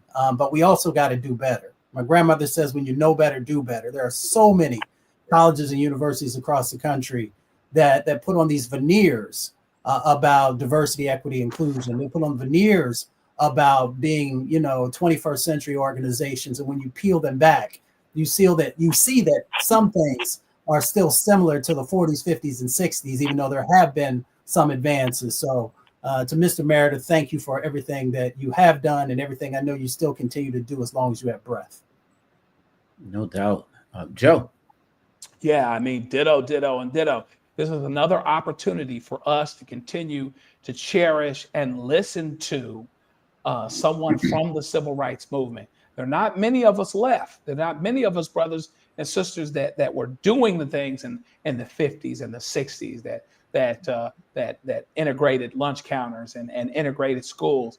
Let's get those stories direct while we can before they become ancestors. It's great that we recognize him and that he's one of the more name brand ones, right? That more of us know about. But let's make sure we take every account and get every piece of information we can, particularly insight as it pertains to strategy, as it pertains to what allowed them to keep their composure and to keep themselves while they were integrating and being the first and had vile and hate thrown at them while they did it.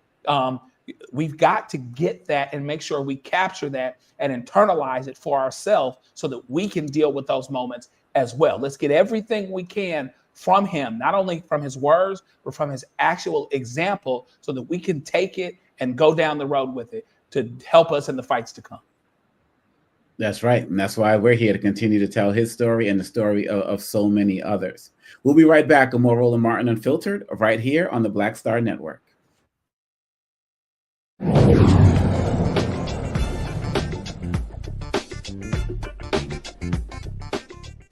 Hi, I'm Isaac Gaetz III, founder and CEO of Fanbase. Fanbase is a free-to-download, free-to-use, next-generation social media platform that allows anyone to have followers and subscribers on the same page. Fanbase was built through investment dollars from equity crowdfunding from the Jobs Act. People just like you helped build Fanbase, and we're looking for more people to help build Fanbase. We are currently raising $17 million in a Regulation A crowdfund on Start Engine. We've already crossed $2.1 million, but we're looking to raise more capital from people just like you that deserve the opportunity to invest in early stage startups without having to be accredited investors. So right now, I'd like you to go to startengine.com/fanbase and invest. The minimum to invest is $399. That gets you 60 shares of stock in Fanbase right now, today. And then use Fanbase to connect with friends, grow your audience, and be you without limits.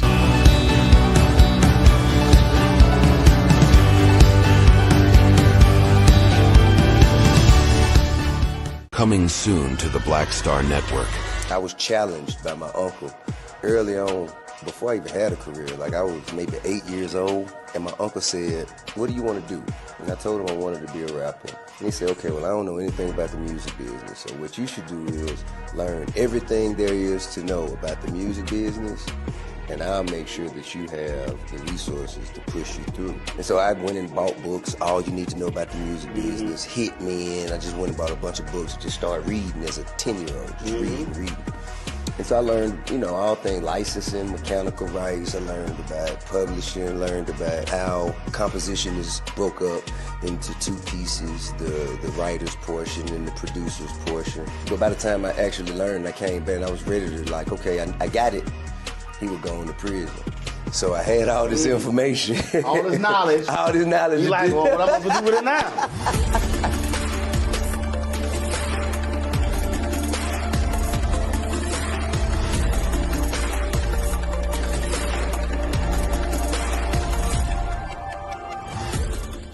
Now that Roland Martin is willing to give me the blueprint, hey, Cyrus, I need to go to Tyler Perry and get another blueprint because I need some green money. The only way I can do what I'm doing, I need to make some money. So you'll see me working with Roland. Matter of fact, it's the Roland Martin and Cheryl Underwood show. Well, should it be the Cheryl Underwood show and the Roland Martin show? Well, whatever show it's going to be good.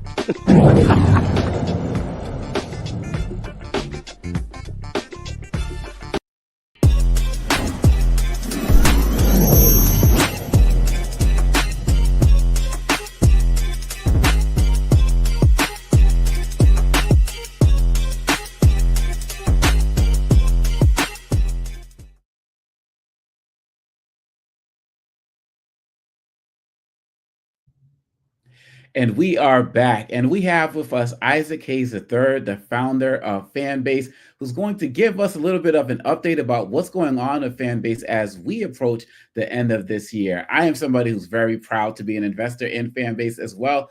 And so, Mr. Hayes, I'm excited to have you here. Please keep us informed all of the time, but what's happening right now?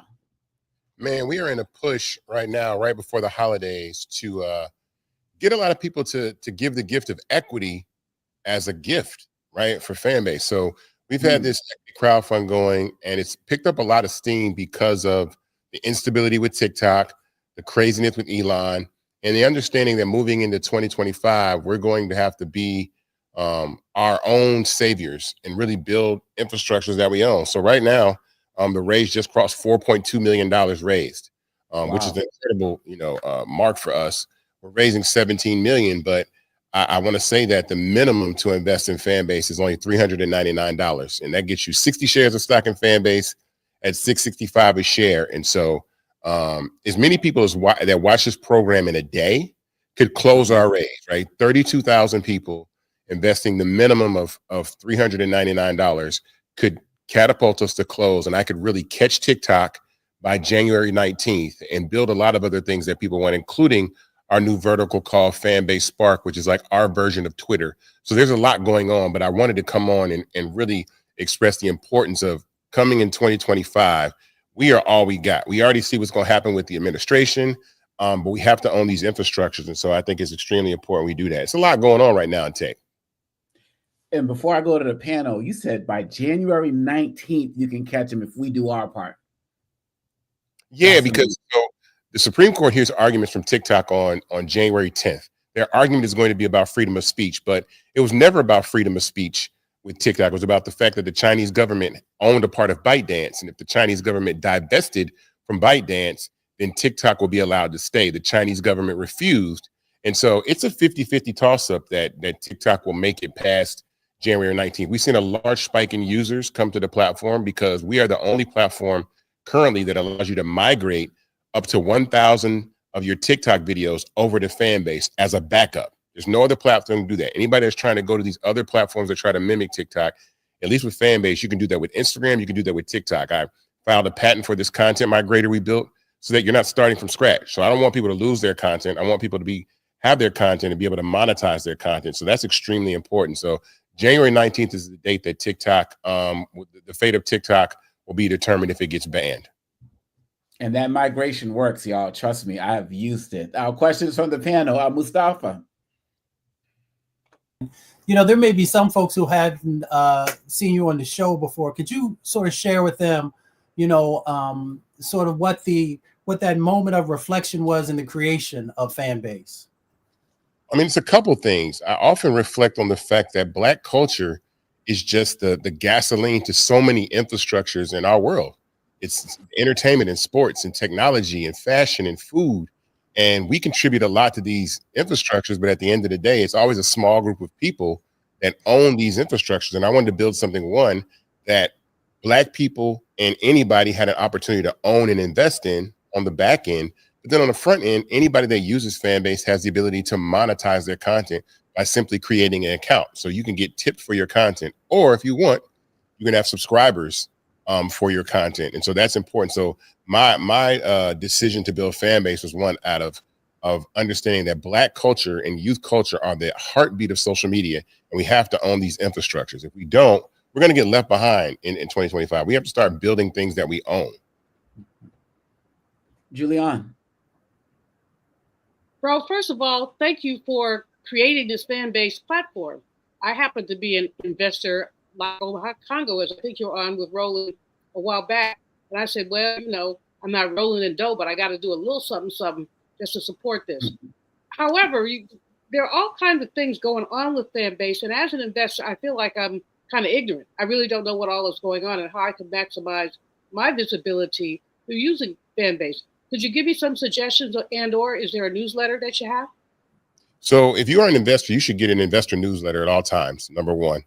Two, when you invest in Fanbase, your shares are held in your Start Engine account. So when you go to startengine.com/Fanbase to invest, that is the custodian of your shares. We do the raise through Start Engine. So you can always check on your stock there. So if you have any updates, any questions, you can go through Start Engine. But once you become an investor, you get an investor newsletter. On top of that, you have an audio town hall. I've never received an investor newsletter, but I know y'all took my money. Not y'all took my money, but I invested my money. I know I did that because it came out of my account. I can see it, but I've never seen a newsletter.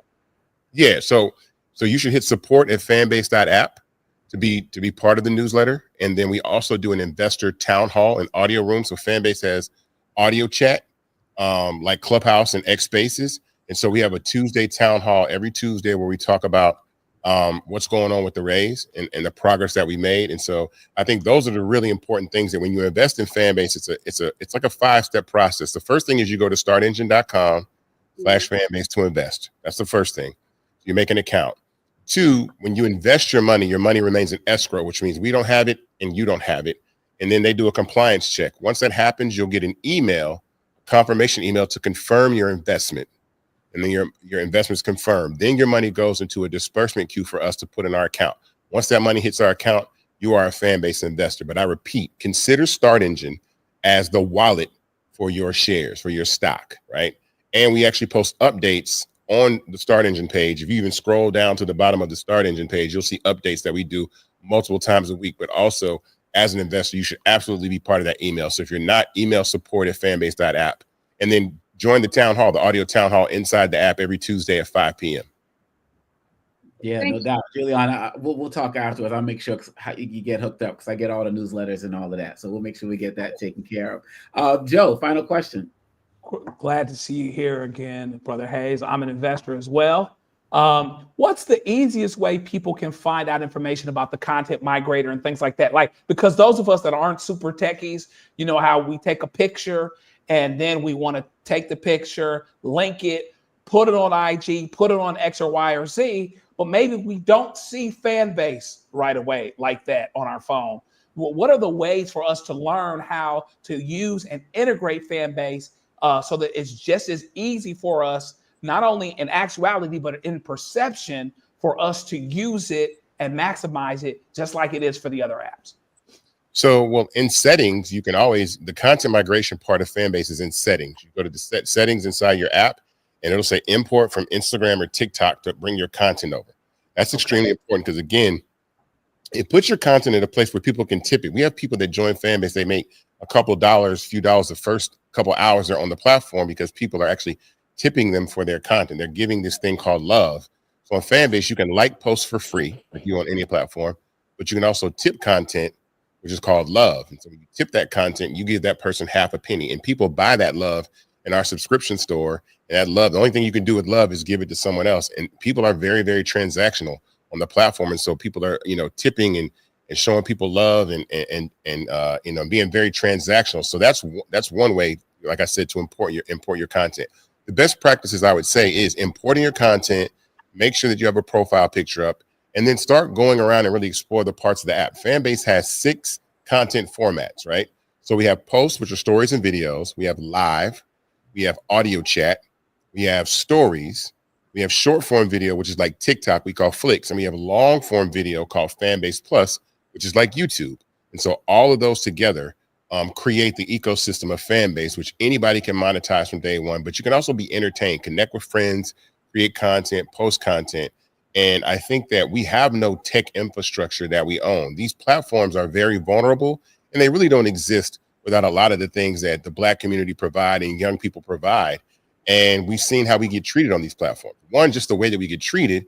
And then 2, the instability that's in the market. Like TikTok could literally go away. And there have been a lot of people making videos on TikTok about how they can import their content to Fanbase and do so. But what I want to stress again one more time is we are in the holiday season. It is a couple of days before Christmas. People are going to get money for Christmas, or people are looking for Christmas gifts to buy. I'm telling you right now, 32,000 people, investing the minimum of $399 allows us to close this raise. And what I mean by that is the money that we raise with Fanbase allows us to build a product faster.